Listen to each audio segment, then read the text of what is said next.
সালামু আলাইকুম। প্রিয় সকল দিনী ভাই, সকলে ভালো আছেন? আলহামদুলিল্লাহ, আমিও ভালো আছি। আমি মনে করি এই ভিডিও শুধু মুসলিমরাই দেখবে এমনটা নয়, মুসলিমদের পাশাপাশি অমুসলিমরাও দেখবে।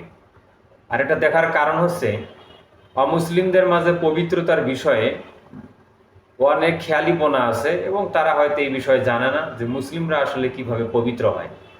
আপনারা জানেন যে হিন্দু ধর্মগ্রন্থে মানুষ কি করে থাকে, যে বিভিন্ন ধরনের লতাপাতার মাধ্যমে পবিত্র হয়ে থাকে। বেদ বা অন্যান্য গ্রন্থ থেকে তারা উদাহরণ দিয়ে থাকে। আসলে পবিত্রতা অর্জনের জন্য আল্লাহ রাসূল সাল্লাল্লাহু আলাইহি ওয়াসাল্লাম এবং আল্লাহ সুবহানাহু ওয়া তাআলা যা বলেছেন তা হলো পানি দ্বারা পবিত্র, তায়াম্মুম অর্থাৎ মাটি দ্বারা পবিত্র হওয়া যায়। এই বিষয়ে আজকের অধ্যায় নম্বর ৭০, বিষয় থুথু বা নাকের যে ময়লা, এখানে স্লেমা বলা হয়েছে, ইত্যাদি কাপড়ে লেগে গেলে কি করণীয় এই বিষয়ে উরুরা রাহেমাউল্লাহ থেকে বর্ণিত। তিনি মেশওয়ার বা মারওয়ান রাহেমাউল্লাহতে বর্ণনা করেছেন যে আল্লাহ রাসূল সাল্লাল্লাহু আলাইহি সাল্লাম হুদাইবিয়ার সময় বের হলেন। অতঃপর পূর্ণ হাদিস বর্ণনার পর তিনি বললেন, আর নবী সাল্লাল্লাহু আলাইহি সাল্লাম সেই দিন যখনই কোনো নাকের, আমাদের সর্দি বলে থাকি, হ্যাঁ, ঝেড়ে ফেলেছিলেন, তখন তাদের কারো না কারো হাতে পড়ছিল। তারপর তা বরকত স্বরূপ ওই ব্যক্তি তার মুখমণ্ডল এবং শরীরে মেখেছিল। আনাস রাদিয়াল্লাহু আনহু থেকে বর্ণিত, তিনি বলেন নবী সাল্লাল্লাহু আলাইহি সাল্লাম একদা তার কাপড়ে থুতু ফেললেন। ইমাম বুখারী রাহিমাহুল্লাহ ইবনে আবু মারিয়া এর হাদিসটি বিশদভাবে বর্ণনা করেছেন।